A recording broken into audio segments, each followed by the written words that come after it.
Good evening, ladies and gentlemen, and welcome once again to NOLA Theater Talk. My name is Alan Smason. We broadcast on the NOLA Theater Folk Facebook group, the theatercriticism.com Facebook page, and my own YouTube channel. And as you could probably see right now, up in the right-hand corner there, you can see the National World War II Museum.org. That's BB Stage Door Canteen, which is the stage on which Bing and the Bells will be appearing on Wednesdays between now and June, and on selected dates on weekends. And before I bring in the Victory Bells, who are going to be part of our show today, and the Bingle himself, Rich Arnold, I'd like to just bring in first the director of the show, Amanda Zirkenbach. Mandy, or Amanda, as the formalized part of your name says. That's what's on my birth certificate. You're going to stick around, but you've been so much involved with this show, and I want you to know, first, we're actually recording the show so that everybody can be available for the broadcast tonight. But we are, pre-recording it, and I just literally got back from seeing Ricky Graham on the stage at Rivertown Theaters, performing as Sextus, the king, if you will, in Once Upon a Mattress, and it's probably the most limited role for Ricky in terms of the words usage, because he speaks so little, but just his animation was fantastic. And again, part of the formula for what you all are doing, because he actually wrote this piece, Bing and the Bells, did he not?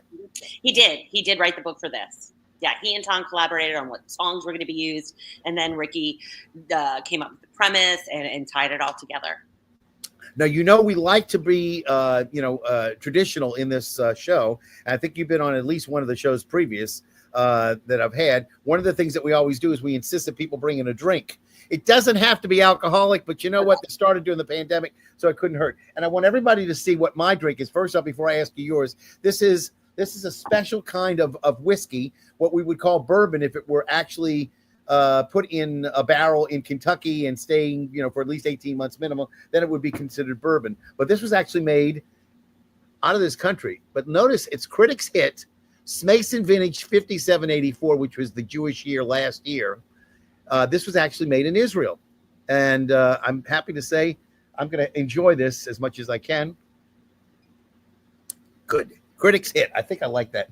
So let me ask you, what was the process for auditioning, et cetera? I know you had to get somebody to be special who could sing, et cetera, and carry on the role of Bing Crosby. But as far as the Bells, there are a number of Bells. Did all of the Bells sort of raise up their hand and say, please take me, please take me? How did that work? I mean, what was the criterion you determined who was going to be in what group? Well, this is a very unique situation in that it is such a long run, and it's a weird showtime. It's a Wednesday matinee for the most part. So we did have open auditions, but we really felt it's the Bells at its core. And so we were able to get enough Bells to double cast it for the entire run. Like I said, it's a long run, and that's a lot for anyone to take on. These Victory Bells, they work so hard and so often.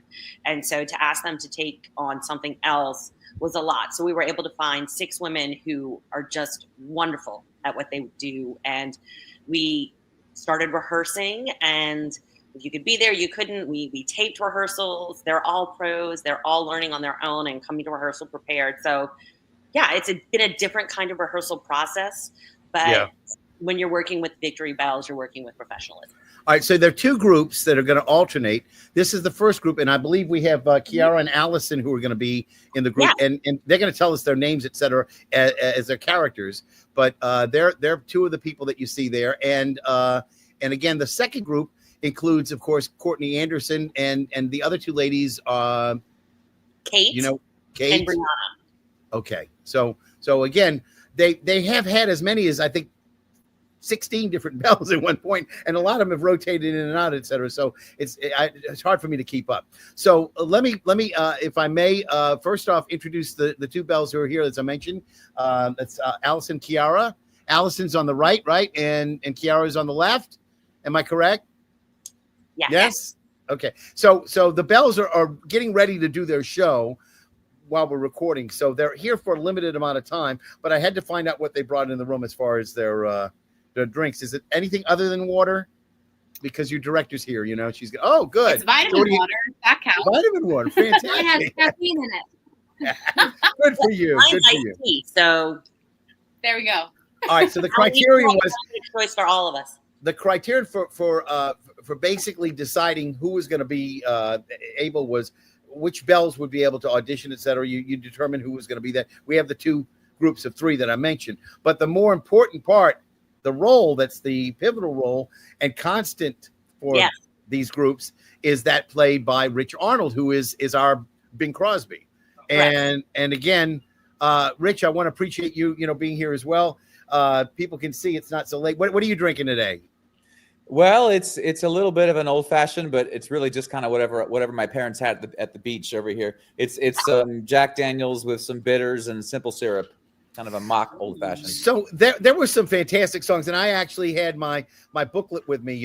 When I saw the show on Wednesday, and I mean I don't want to give a lot away here, but this is a real old fashioned Bing Crosby and the Bells kind of approach. Of yes, the World War II songs, but it really is a little bit of history in terms of learning about Bing Crosby and of course, obviously, occasionally you'll hear about Bob Hope, the fact that they have the Bob Hope entertainer, director, et cetera, over there. I mean, it doesn't hurt to mention Bob Hope from time to time. Well, if you really wanted a show that was about the history of Bob Hope, I mean of Bing Crosby, it would last 6 to 8 hours. Well, sure. The material that I was just reading that he had 400 hits make the charts, which is more than Elvis and Frank Sinatra combined, and I mean it's just insane. And until the recent was it Mariah Carey? All I Want for Christmas Is You actually had all the downloads, etc. Bing Crosby for decades had the longest selling Christmas song and best selling song of all time with White Christmas by of course Irving Berlin. But I noticed of course it's all color coordinated too, because Kiara's in orange, Chloe Marie's in violet, and Allison's in sky blue. That was the show I saw. Are the other bells going to be the same color, or are they different colors? I don't know. Tell me. It is the same color scheme. Yes. Okay, so they're all in the same color. And Rich, when did you actually find out about the project, and what was your process for auditioning? I found out when I saw it on social media, and I didn't know who was directing, but I found out through the grapevine that it was Mandy, and texted her and said, "Hey, can I come in?" And she's like, "Yeah, sure, come do it." But it was a little bit full circle for me because, as you know, I just did Holiday Inn at JPass about, I don't know, a year or two ago. That's right. But that was a Bing inspired character. That wasn't necessarily Bing himself. That was a Bing inspired role. And then, I don't know, not 15 years ago, I did White Christmas at Le Petit. I remember. With one of my very good friends, Casey Marino, and also Julie Tolliver. But I didn't play the Bing role in that either. I was Phil. I was Phil, the sidekick. So anyway, this is my chance to finally play Bing. But I've been surrounded by Bing and influenced by Bing, inspired by Bing. If I'm not mistaken, wasn't that the last production they had at Le Petit before they reorganized? I believe that's right. Yeah, I think before so. they sold it. And so, of course, the Victory Bells wouldn't know that because they're so young. That's ancient history for them. So, what's it like to play opposite Bing? Did you all know Bing Crosby? Did you know his music at all when you first started? I mean, it seems to me like this is 2025 now, and Bing Crosby died in 1975 or approximately. So he's been gone for 50 years. What's the story? I mean, do you know who he was? Was it something that you had heard about from your folks, or just learning it as you went along? Well, I think Bing Crosby is like a staple of pop culture, no matter the generation. Like that's something that transcends age. So of course, us being Victory Bells, we kind of know more than most people. But who doesn't know who Bing Crosby is? It's amazing to be a part of telling some of his story, the little bits and pieces of it, and of course hearing all the jokes over and over again. They never get old. Well, we hope not. And of course, let me see if I can test your knowledge. Any idea what Hogan's Heroes has to do with Bing Crosby? Kiara, you take this one? No, I don't know. Do you know? No. Rich? So I don't know. The program Hogan's Heroes was one of many Bing Crosby productions. Oh, He had a production company, and he made lots of money with that show. Oh, production. Yes. Okay. Yeah. Anyway, Mandy, I know you know you're going to stick around for the whole show, Rich too. But I know the Victory Bells are not going to be here as long as we'd like. We got them as long as we can. We're going to hold on to them as long as they can. But when they get that places notice, we're going to have to let them go. So I'd like to kind of get an idea. If I can ask Kiara and Allison what their favorite number is in the show, because I've got. Basically, I figured it was like 13 numbers, and you know, was it the South American medley or what? Tell me what and why you like doing that particular one. Oh, great question. I think. Okay, I would say Pistol Packin' Mama is probably the one that's most fun to do. We have a lot of props. We have a really fun dance break. I grew up as a dancer, so anything that's like heavy on the dancing, specifically definitely Latin medley, I would certainly gravitate towards. But I think Pistol Packin' Mama is fun. It's a different interaction that we get to have between each other compared to the rest of the show. It's way super playful and fun, and I know so far the audiences have really responded to that one specifically. So I agree.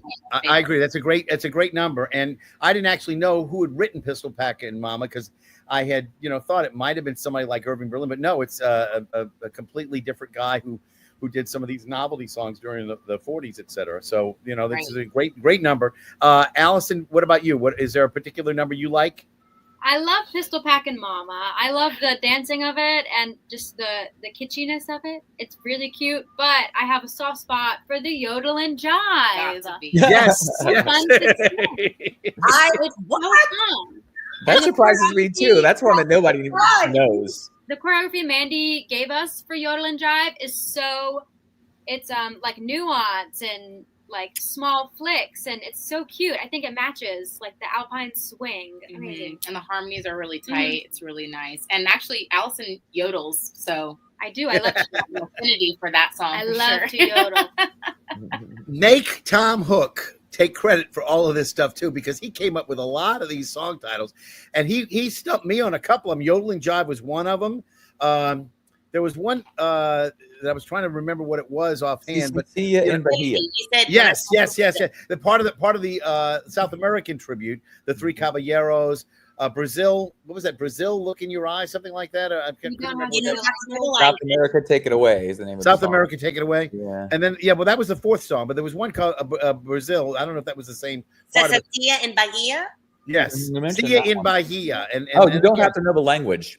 Okay, that was what it was. You don't have to know the language. But anyway, fantastic show. And I don't know, did any of you ever see that wonderful Walt Disney movie, The Three Caballeros, at all? Mandy did. And Donald Duck was one of the Three Caballeros, It's ringing a distant bell. Yes, for sure. Yeah.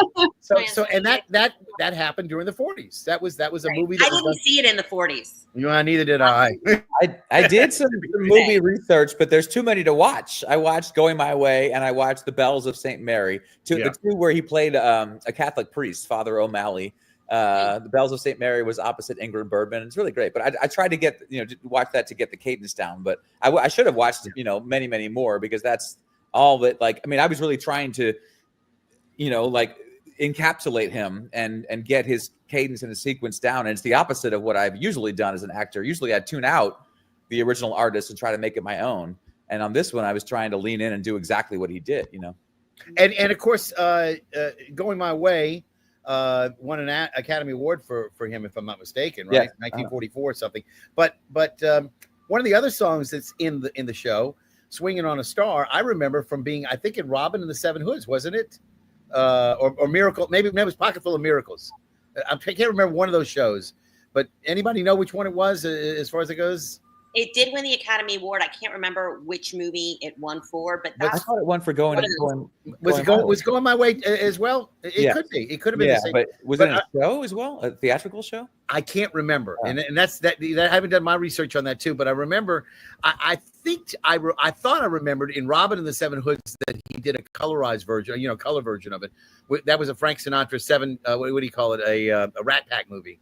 Dean Martin was in it, and so I'm not quite sure, but again, it was one of those obvious, opportunities for Bing Crosby to cross pollinate with the Rat Pack. You didn't see that too often, and of course, if you've ever seen a Connecticut Yankee and King Court and so many of the other that Bing Crosby was involved in, you have to say hats off to him because he was able to do so much. And you mentioned also the Irish aspects. He does. This is St. Patrick's Day tonight, so we're talking about Tooraloora and so many of those Irish lullabies that he did. He really. In terms of holidays, he captured Christmas and St. Patrick's Day better than anybody else, probably. So, Right. So I'm going to ask you, Rich. I asked them, is there a particular aspect of the show that you really have the most fun with, or that you feel I don't know whether it's singing the ballad or singing it with the girls, like in "Don't Fence Me In" or something. The "Don't Fence Me In" is probably my favorite song to sing. I like the ones that are kind of slow and croony that I can relax into, and I've really enjoyed getting to sing lower. A lot of my roles in the past have been much higher, but in this one I get to really explore the lower depths of my range because I didn't really know what a low voice he had. And there's some songs like Tu La Rula. I can sing it. Tooraloora. That gets way down there, and I've enjoyed that one. But don't Fence Me In. It's got a great melody. It's got a great feel. The audience responds to it right away. That's probably my favorite one. And the word crooner was probably identified with Bing Crosby more than anything else, when he started. And I think the biggest thing he did when he first started out was When the Blue of the Night Meets the Gold of the Day. And that has very low notes in it, he really reaches down in that. I don't know. I know it's not in the show, but there's a snippet in the show. A little bit of a snippet. A little bit of a snippet. Sing a little bit of it in it. I remember when Tom Hook played it for me and Bree, who plays Dee Dee, we were both like, "That's real low. We're gonna have to take it up an octave for us." And those are the altos, right? And we're the altos, exactly. So again, I want everybody to understand this is Bing and the Bells, and we're going to continue through the night as much as we can, as long as we can keep our bells with us. But when they get their places, we're going to have to let them go off. But in the meantime, I did want to let everybody know that this show plays on Wednesdays for the most part, although there are other dates that it's going to play as well. But about 11:45 is when it starts, and they have a buffet. And I tell you, I got there late figuring I was just going to see the show, but being the nice people that they are, they said, "No, please have food, please." So I sat down. The food was really good. It's not just throw it together. It's a great buffet. They had, and again, I don't know what's going to be offered in the months to come. But, they had some chicken and they had some other things, the side dishes, etc. Some dessert, coffee, iced tea.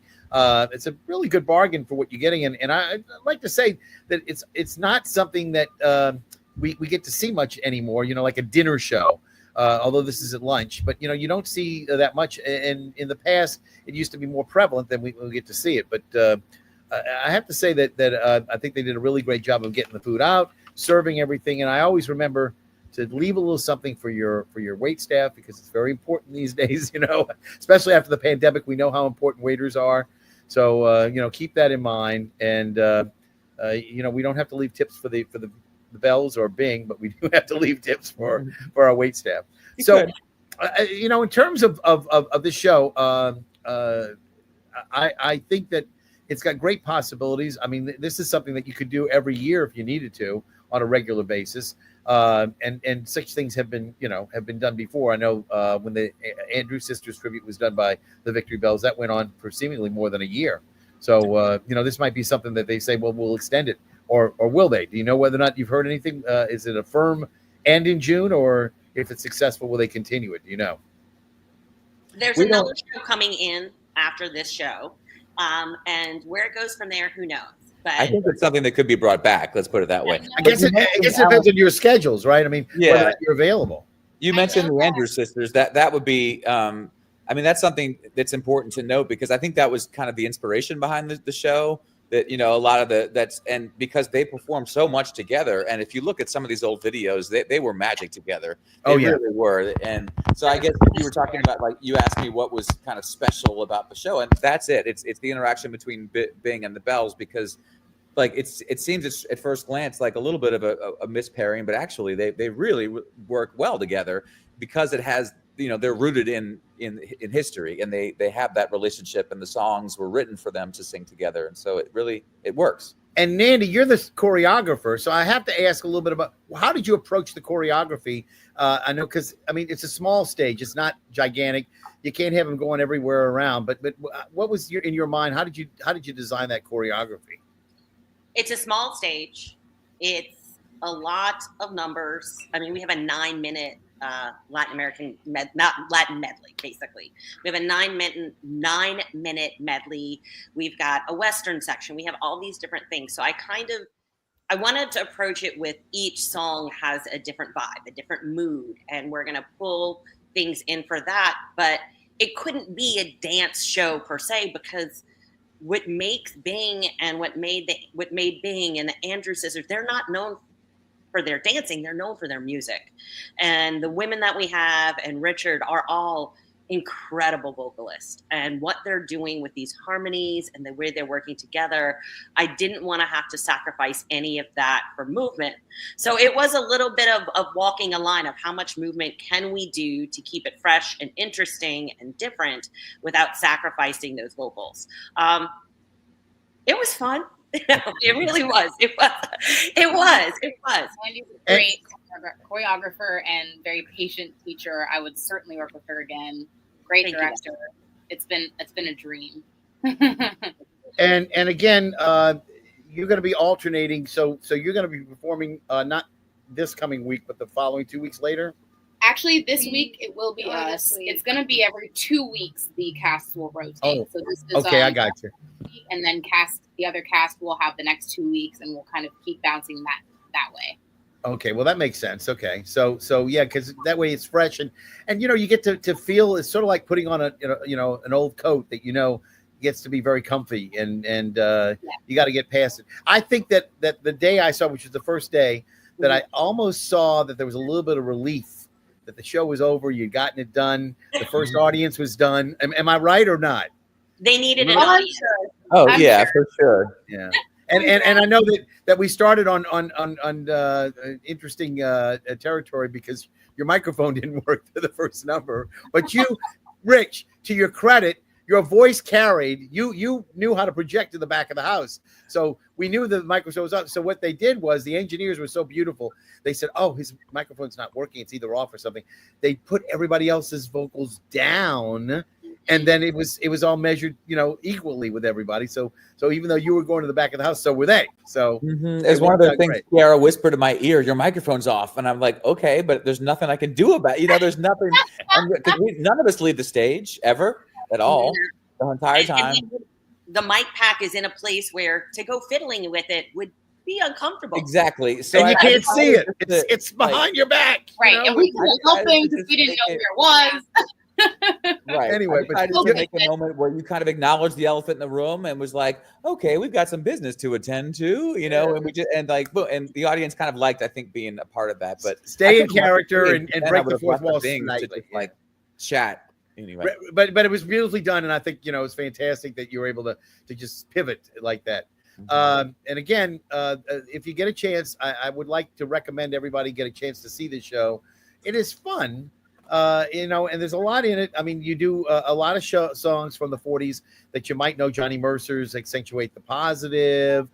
You've got, as we mentioned, several other songs that might be identified with Bing Crosby, like the Anniversary Waltz. And again, this is ostensibly the theme of this is that this is Bing's birthday party, and the Bells are throwing a surprise birthday party for him. And shh, don't tell. So, but the audience gets to be part of that too. So now the one thing is that you obviously, Rich, were asked to emulate Bing, but you didn't try to mimic him all the way. You kept your own voice to a certain extent, but you tried to give a little bit of inflection. Am I right? I mean, I tried to use his cadence, because he does have a very typical kind of cadence that he uses through most of his films. But I also still wanted to make it genuine and be, so I wasn't necessarily trying to be exactly like, to do a mimicry of Bing, like you said. But I wanted to have as much of Bing's spirit and presence in the performance as possible. Well, I think you carried it off very well, and I know, Mandy, you were not there when I was there, because the director a lot of times, right? No. You were working during the daytime. So when's the next time? When do you get to see the show? Since you're usually working before I see anything, I do know the girls have to go do a show, so you need to all right. out of them so they don't. All right, Allison, thank you for being with us, and we will listen to you next time we get to see you at the show. And break legs today, tonight, whatever you're doing. Thank you for having us. All right, then. No, that's okay. We hope everyone comes to see the show. See you. All right. Bye. Okay. Bye, girls. So that leaves the three of us. So here we go. What may I ask? You like that, huh? What may I ask is going to be the time when you're going to be able to see the show? For sure. So I have a couple of dates that I'm throwing around. I'm a school teacher, so Wednesdays are a little difficult for me. But I have 4 potential dates. I have 2 different dates that I can see both cast, because I want to make it a family thing. This is, this is a show that my kids would enjoy. This is a show that my in-laws and my mother would enjoy. It's really something great for the family. It's an hour long, so it's not so long that the younger ones can't sit and pay attention, and it's a lot of music. So I would love to take my whole family and we see the show, and then we go to the museum. So I'm planning a day. I don't want to say a date in case it doesn't happen and then I get called out for it. But it's in the works. I'll definitely see both. She's going to come down with a really bad cough at some point and call out. So we have. I'll be washing my hair. Yeah. We have a little bit less than 4 minutes or so before we have to make way for our next guest on the show. And I want everybody to be encouraged to go in and take a look and see the show, because there's a lot to like. It runs a little bit over an hour or so, and of course the buffet runs about that same amount of time. So it's about a 2-hour experience. Lots of parking around on the street, but also the Higgins Hotel has parking next to it. If anybody's looking to find out a little bit more about it, and there is there's one song, Rich, maybe you could tell me a little bit about it, that you did. Go West, Young Man. What was that? Is that something, another one of the Tom Hooks? I don't remember that one. So can you explain that one to me? Do you know anything about it, Mandy? Well, I did. That song was relatively familiar with me. I know that was a Bing Crosby song, but I don't know much else about it. I could do some quick research on it. No, but I mean, I just didn't know whether or not Tom had explained it to you where it came from. But because he actually, always comes up with some really interesting arrangements, and I mean, the Yolan Jive, just again, and of course, you all start off with a little bit of Louis Prima, which is sort of a shout out to the 1940s that the Bells get to perform before they introduce Bing. So there's a little bit of everything there. There's a little bit of right. So I did find out that was a recording that was released in 1950. He did with the Andrews Sisters. It was a compilation album, and that was the title song, "Go West, Young Man." And a lot of the songs that they did, for instance, the Hawaiian Christmas stuff, etc. The Andrews Sisters were more than happy to work with him. And I mentioned the Victory Bells, I mentioned the Andrews Sisters, but one of the things that your show sort of created a spark with me, and I talked after the show about it, is that I think that if you want to maybe revisit Bing Crosby later on, that one of the groups that Bing Crosby worked with prior to the Andrews Sisters was New Orleans' own Boswell Sisters. And I would love to see a show with the Boswell Sisters and Bing, because there's actual film footage that they participated in with Bing Crosby that is archived now. You can find on YouTube, etc. So again, right now, the Bells, but maybe one day the Boswells as well as Bing. Yeah, so, we looked into them for the New Orleans show that I did, with the Big Easy Boys and Big Easy Babes, because they were iconic, and we're looking for some female influence from New Orleans. But so Go West Young Man was actually written to be sung by Groucho Marx. I'm looking at it. But so it was there was a movie that they did called Go West Young Man with the Marx Brothers. Yes. Go Well, West. there was a film called Go West. Yes. But that song was cut from the film. But that was sense. So anyway, so it does have a history before that predates the recording with the Andrews Sisters. All right. Well, both for being with me. I want to thank again Kiara and Allison for being with us as the Victory Bells. And again, Rich, for you being with me as well, as Bing Crosby. And of course, you mentioned the Big Easy Boys. I don't know if there's anything else going on with the Big Easy Boys and Babes coming up soon. Oh, yeah, actually, we're performing in the French Quarter Festival on Sunday afternoon, Sunday the fantastic 12th, I believe, in Jackson Square. All right. Well, I want to thank you for being here. Mandy, the same to you. Thank you for being with you tonight. Again, blessings. I hope that everything, continues to do, very well for you guys. And again, congratulations on all that you've done to make this a success. And now let's just hope that some people will beat their path to the doors at BB Stage Door Canteen. Okay. Thank you very much, Alan. Have a wonderful night. All right. And again, thank you, Mandy and Rich. I'm going to say goodbye to everybody right now. If you all want to stick around in the studio for a second, I'm going to say goodnight to everybody. Again, this is Alan Smason, NOLA Theater Talk. You can watch this on the NOLA Theater Folk Facebook group, on the theatercriticism.com Facebook page, and my own YouTube channel. And I want to thank you all for being with me. And again, I'll see you at the theater.